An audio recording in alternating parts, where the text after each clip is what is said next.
प्रातःकाल रमानाथ ने रतन के पास अपना आदमी भेजा।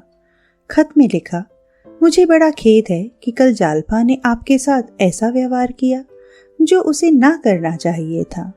मेरा विचार यह कदापि ना था कि रुपए आपको लौटा दूं। मैंने सर्राफ को ताकीद करने के लिए उससे रुपए ले लिए थे। कंगन 2-4 रोज में अवश्य मिल जाएंगे। आप रुपए भेज दें। उसी थैली में 200 रुपए मेरे भी थे, वह भी भेजिएगा। अपने सम्मान की रक्षा करते हुए जितनी विनम्रता उससे हो सकती थी उसमें कोई कसर नहीं रखी। जब तक आदमी लौटकर ना आया वह बड़ी व्यग्रता से उसकी राह देखता रहा। कभी सोचता कहीं बहाना ना कर दे या घर पर मिले ही नहीं या 2-4 दिन के बाद देने का वादा करे। सारा दारोमदार रतन के रुपये पर था। अगर रतन ने साफ जवाब दे दिया तो फिर सर्वनाश। उसकी कल्पना से ही रमानाथ के प्राण सूखे जा रहे थे। आखिर 9 बजे आदमी लौटा। रतन ने 200 रुपये तो दिए थे मगर खत का कोई जवाब ना दिया था। रमानाथ ने निराश आंखों से आकाश की ओर देखा।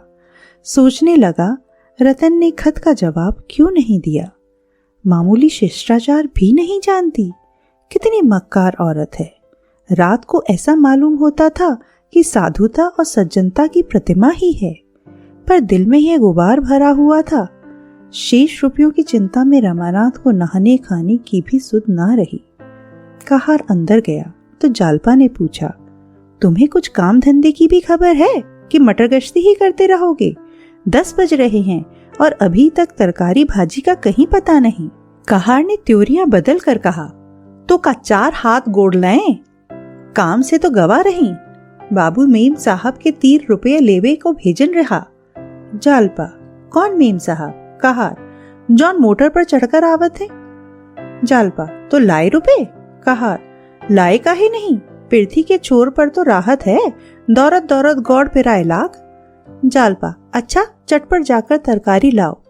कहार तो उधर गया। रमानाथ रुपए लिए हुए अंदर पहुंचा तो जालपा ने कहा, तुमने अपने रुपए रतन के पास से मंगा लिए ना, अब तुम उससे ना लोगे? रमानाथ ने उदासीन भाव से कहा, मत दो। जालपा, मैंने तो कह दिया था रुपए दे दूंगी, तुम्हें इतनी जल्दी मांगने की क्यों सूझी?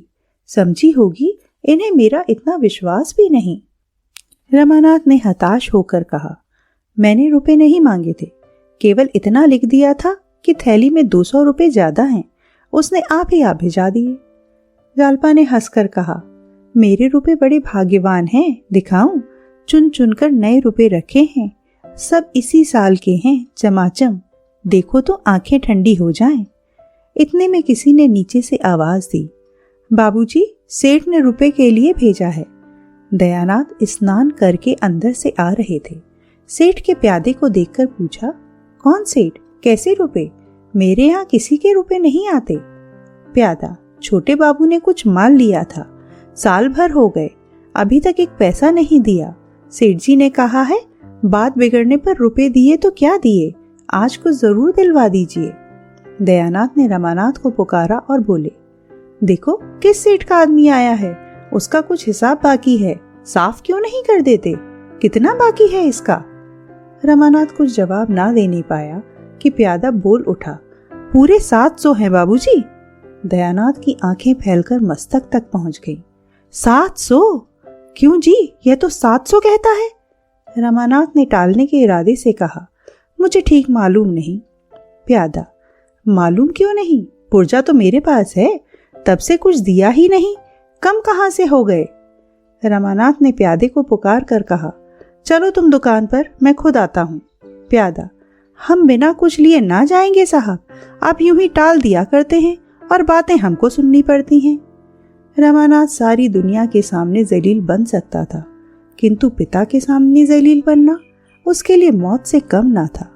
जिस आदमी ने अपने जीवन में कभी हराम का एक पैसा ना छुआ हो, जिसे किसी से उधार लेकर भोजन करने के बदले भूखों सो रहना मंजूर हो, उसका लड़का इतना बेशर्म और बेगैरत हो। रमानाथ पिता की आत्मा का यह घोर अपमान ना कर सकता था। वह उन पर यह बात प्रकट ना होने देना चाहता था कि उनका पुत्र उनके नाम को बट्टा लगा रहा है। कर्कश स्वर में प्यादे से बोला, तुम अभी यहीं खड़े हो? हट जाओ, नहीं धक्के देकर निकाल दिए जाओगे। प्यादा, हमारे रुपए दिलवाइए, हम चले जाएं। हमें क्या आपके द्वार पर मिठाई मिलती है? रमानाथ, तुम ना जाओगे? जाओ, लाला से कह देना नालिश कर दे। दयानाथ ने डांट कर कहा, क्यों बेशर्मी की बातें करते हो जी? जब गिरे में रुपए ना थे तो चीज लाए ही क्यों? और जब लाए तो जैसे बने वैसे रुपए अदा करो। कह दिया नालिश कर दो, नालिश कर देगा तो कितनी आबरू रह जाएगी। इसका भी कुछ ख्याल है? सारे शहर में उंगलियां उठेंगी, मगर तुम्हें इसकी क्या परवाह? तुमको यह क्या सूझी कि एक बारगी इतनी बड़ी गठरी सर पर लाद ली? कोई शादी ब्याह का अवसर होता तो एक बात भी थी। और वह औरत कैसी है जो पति की ऐसी बेहुदगी देखती रहती है और मना नहीं करती? आखिर तुमने क्या सोचकर यह कर्ज लिया? तुम्हारी ऐसी कुछ बड़ी आमदनी तो नहीं है? रमानाथ को पिता की यह डांट बहुत ही बुरी लग रही थी। उसके विचार में पिता को इस विषय में कुछ बोलने का अधिकार ही ना था। निसंकोच होकर बोला, आप नाहक कितना बिगड़ रहे हैं। आपसे रुपए मांगने जाऊं तो कहिएगा, मैं अपने वेतन से थोड़ा थोड़ा करके सब चुका दूंगा। अपने मन में उसने कहा, यह तो आप ही की करनी का फल है, आप ही के पाप का प्रायश्चित कर रहा हूँ। प्यादे ने पिता और पुत्र में वाद विवाद होते देखा तो चुपके से अपनी राह ली। मुंशी जी गुनगुनाते हुए स्नान करने चले गए। रमानाथ ऊपर आया तो उसके मुंह पर लज्जा और ग्लानि की फटकार बरस रही थी। जिस अपमान से बचने के लिए वे डाल डाल पात पात भागता फिरता था, वह हो ही गया। इस अपमान के सामने सरकारी रुपयों की फिक्र भी गायब हो गई। कर्ज लेने वाले बला की हिम्मती होते हैं। साधारण बुद्धि का मनुष्य ऐसी परिस्थितियों में पड़कर घबरा उठता है, पर पैठकबाजों के माथे पर बल तक नहीं पड़ता। रमानाथ अभी इस कला में दक्ष नहीं हुआ था। इस समय यदि यमदूत उसके प्राण हरने आता तो वह आंखों से दौड़कर उसका स्वागत करता। कैसे क्या हो गया? यह शब्द उसके एक एक रोम से निकल रहा था। कैसे क्या होगा? इससे अधिक वह इस समस्या की और व्याख्या ना कर सकता था। यही प्रश्न एक सर्वव्यापी पिशाच की भांति उसे घूरता दिखाई देता था। कैसे क्या होगा? यही शब्द अगणित बगुलों की भांति चारों ओर उठते नजर आते थे। वह इस पर विचार ना कर सकता था, केवल उसकी ओर से आंखें बंद कर सकता था। उसका चित्त इतना खिन्न हुआ कि आंखें सजल हो गईं। जालपा ने पूछा, तुमने तो कहा था इसके अब थोड़े ही रुपए बाकी हैं। रमानाथ ने सिर झुकाकर कहा, यह दुष्ट झूठ बोल रहा था, मैंने कुछ रुपए दिए हैं। जालपा, दिए होते तो कोई रुपयों का तकाजा क्यों करता? जब तुम्हारी आमदनी इतनी कम थी तो गहने लिए ही क्यों? मैंने तो कभी जिद ना की थी, और मान लो मैं 2-4 बार कहती भी तो तुम्हें समझ बूझकर काम करना चाहिए था। अपने साथ मुझे भी 4 बातें सुनवा दी। आदमी सारी दुनिया से पर्दा रखता है, लेकिन अपनी स्त्री से पर्दा नहीं रखता। तुम मुझसे भी पर्दा रखते हो। अगर मैं जानती तुम्हारी आमदनी इतनी थोड़ी है तो मुझे क्या ऐसा शौक चढ़ रहा था कि मोहल्ले भर की स्त्रियों को तांगे पर बैठा बैठा कर सैर कराने ले जाती। अधिक से अधिक यही तो होता कि कभी कभी चित्त दुखी हो जाता, पर यह तकाजे तो ना सहने पड़ते। कहीं नालिश कर दे तो 700 के 1000 हो जाए। मैं क्या जानती थी कि तुम मुझसे यह छल कर रहे हो? कोई वेश्या तो नहीं कि तुम्हें नोच खसोट कर अपना घर भरना मेरा काम होता। मैं तो भले बुरे दिनों की सातिन हूँ। भले तुम चाहे मेरी बात मत पूछो, बुरे में तो मैं तुम्हारे गले पड़ी ही रहूंगी। रमानाथ के मुख से एक शब्द ना निकला। दफ्तर का समय आ गया था। भोजन करने का अवकाश ना था। रमानाथ ने कपड़े पहने और दफ्तर चला। रामेश्वरी ने कहा, क्या बिना भोजन किए ही चले जाओगे? रमानाथ ने इसका कोई जवाब ना दिया और घर से निकला ही चाहता था कि जालपा झपट कर नीचे आई और उसे पुकार कर बोली, मेरे पास जो 200 रुपए हैं उन्हें क्यों नहीं सर्राफ को दे देते?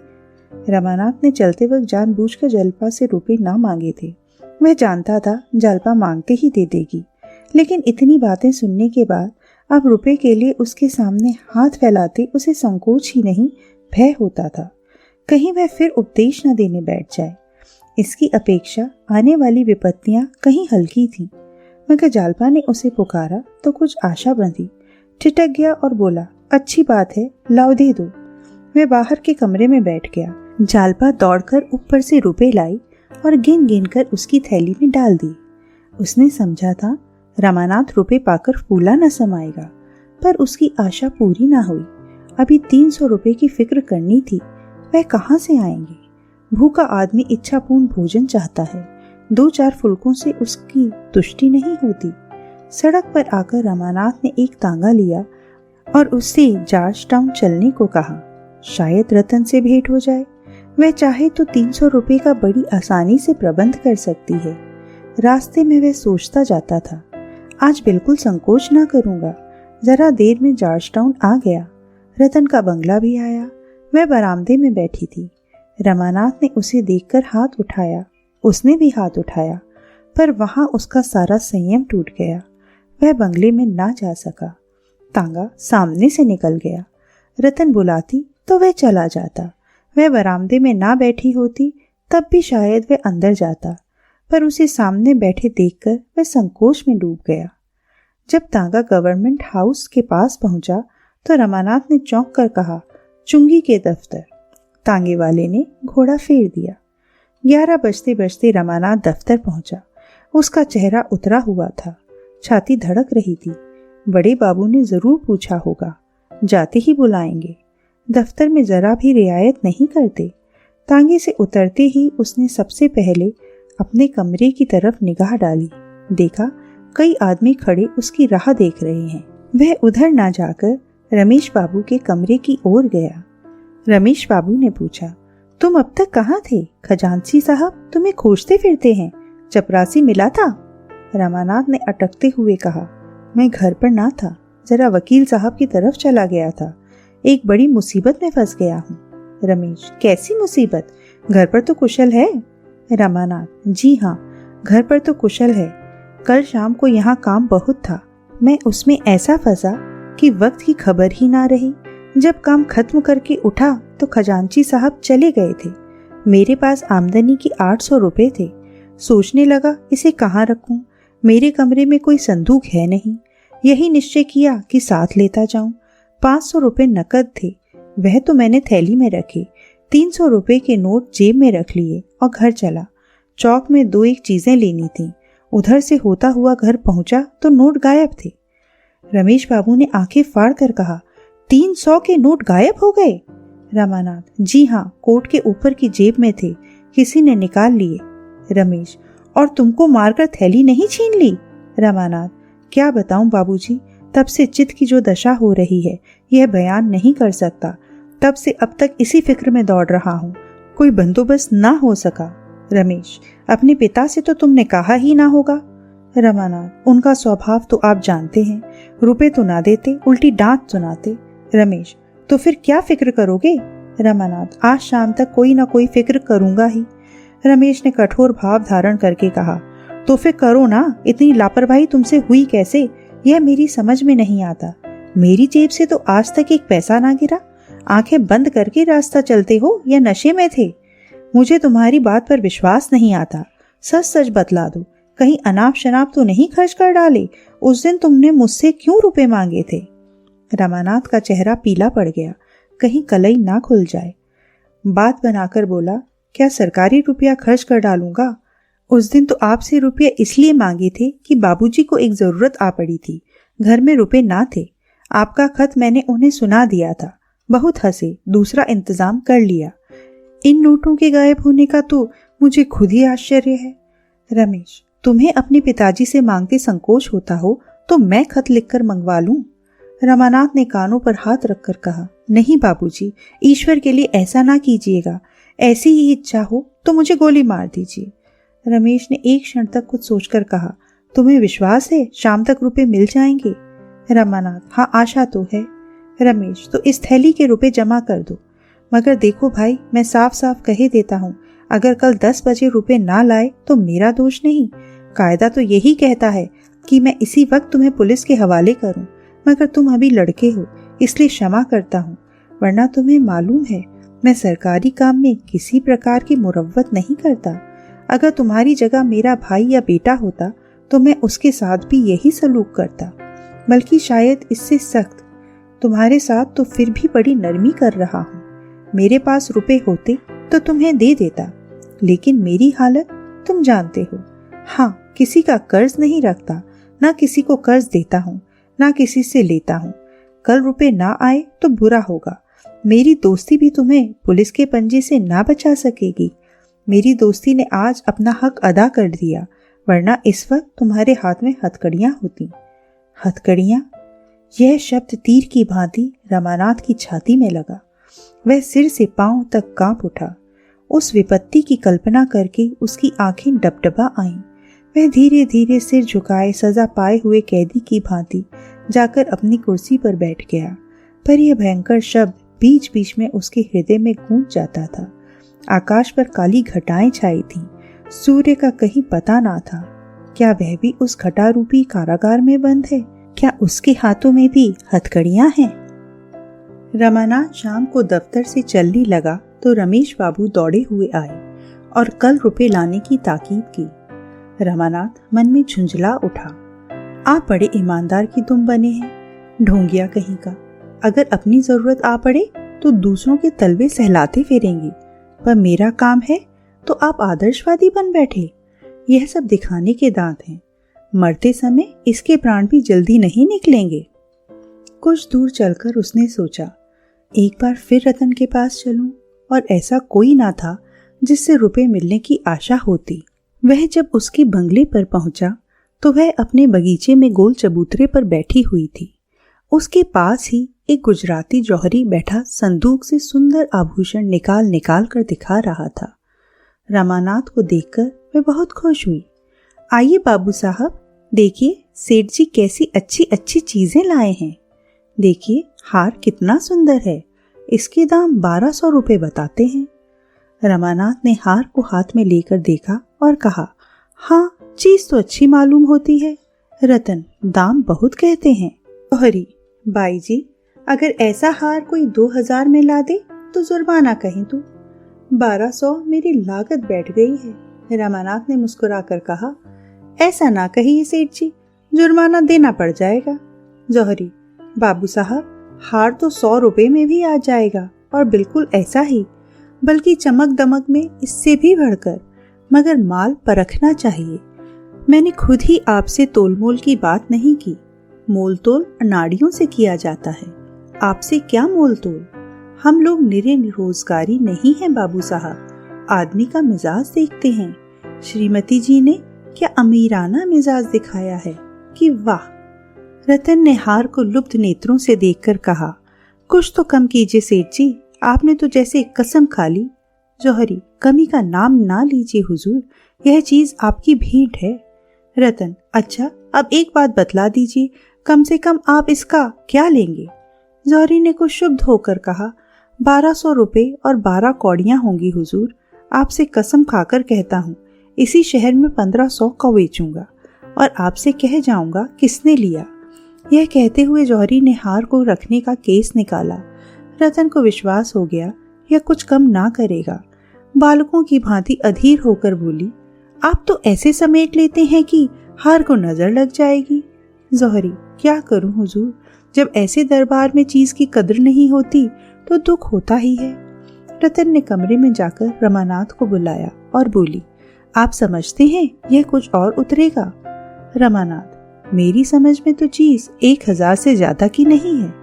रतन, होगा, मेरे पास तो 600 रुपए हैं, आप 400 रुपए का प्रबंध कर दें तो ले लूं।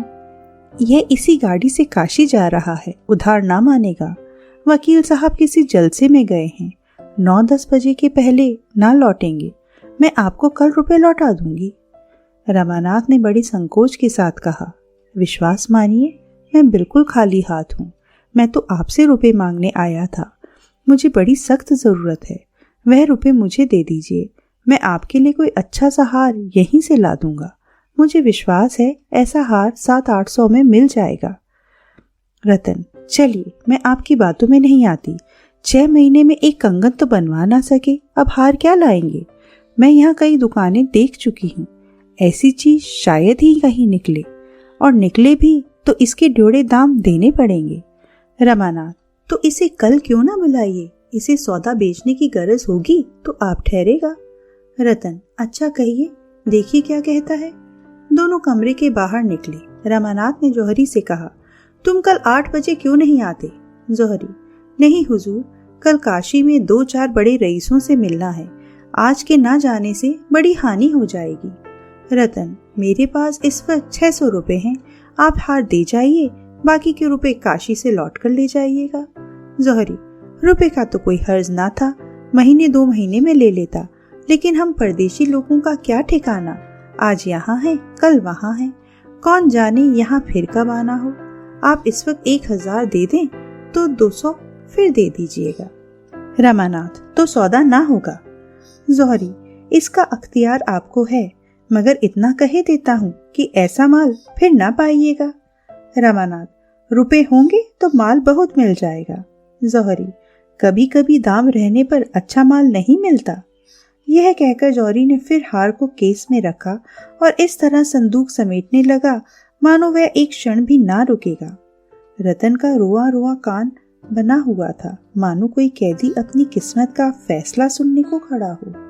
उसके हृदय की सारी ममता, ममता का सारा अनुराग, अनुराग की सारी अधीरता, उत्कंठा और चेष्टा उसी हार पर केंद्रित हो रही थी। मानो उसके प्राण उसी हार के दानों में जा छिपे थे, मानो उसके जन जन्मांतरों की संचित अभिलाषा उसी हार पर मंडरा रही थी। जौहरी को संदूक बंद करते देख वह जलविहीन मछली की भांति तड़पने लगी। कभी वे संदूक खोलती, कभी वे दराज खोलती, पर रुपए कहीं ना मिले। सहसा मोटर की आवाज सुनकर रतन ने फाटक की ओर देखा। वकील साहब चले आ रहे थे। वकील साहब ने मोटर बरामदे के सामने रोक दी और चबूतरे की तरफ चले। रतन ने चबूतरे के नीचे उतरकर कहा, आप तो 9 बजे आने को कह गए थे। वकील, वहां कोरम ही पूरा ना हुआ, बैठकर क्या करता, कोई दिल से तो काम करना नहीं चाहता, सब मुफ्त में नाम कमाना चाहते हैं। यह क्या कोई जौहरी है? जौहरी ने उठकर सलाम किया। वकील साहब रतन से बोले, क्यों, तुमने कोई चीज पसंद की? रतन, हाँ, एक हार पसंद किया है, 1200 रुपए मांगते हैं। वकील, बस, और कोई चीज पसंद करो, तुम्हारे पास सिर की कोई अच्छी चीज नहीं है? रतन, इसी वक्त मैं यही हार लूंगी, आजकल सिर की चीजें कौन पहनता है? वकील, लेकर रख लो, पास रहेगी तो कभी पहन भी लोगी, नहीं तो कभी दूसरों को पहने देख लिया तो कहोगी मेरे पास होता मैं भी पहनती। वकील साहब को रतन से पति का सा प्रेम नहीं, पिता का सा स्नेह था। जैसे कोई स्नेही पिता मेले में लड़कों से पूछ पूछ कर खिलौने लेता है, वह भी रतन से पूछ पूछ कर खिलौने लेते थे। उसके कहने भर की देर थी। उनके पास उसे प्रसन्न करने के लिए धन के सिवा और चीज ही क्या थी। उन्हें अपने जीवन में एक आधार की जरूरत थी, सदैव आधार की, जिसके सहारे वह इस जीर्ण दशा में भी जीवन संग्राम में खड़े रह सकें। जैसे किसी उपासक को प्रतिमा की जरूरत होती है, बिना प्रतिमा के वह किस पर फूल चढ़ाए, किसे गंगा जल से नहलाए, किसी स्वादिष्ट चीजों का भोग लगाए। इस भांति वकील साहब को भी पत्नी की जरूरत थी। रतन उनके लिए सदैव कल्पना मात्र थी, जिससे उनकी आत्मिक पिपासा शांत होती थी। कदाचित रतन के बिना उनका जीवन उतना ही सूना होता जितना आंखों के बिना मुख।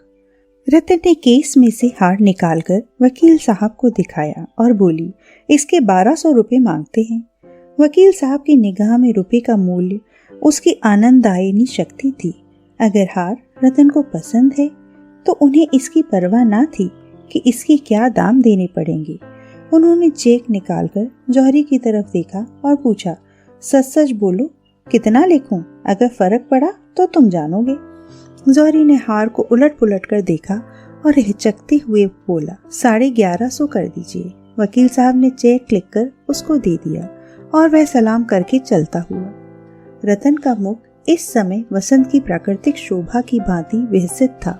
ऐसा गर्व, ऐसा उल्लास उसके मुख पर कभी न दिखाई दिया था, मानो उसे संसार की संपत्ति मिल गई है।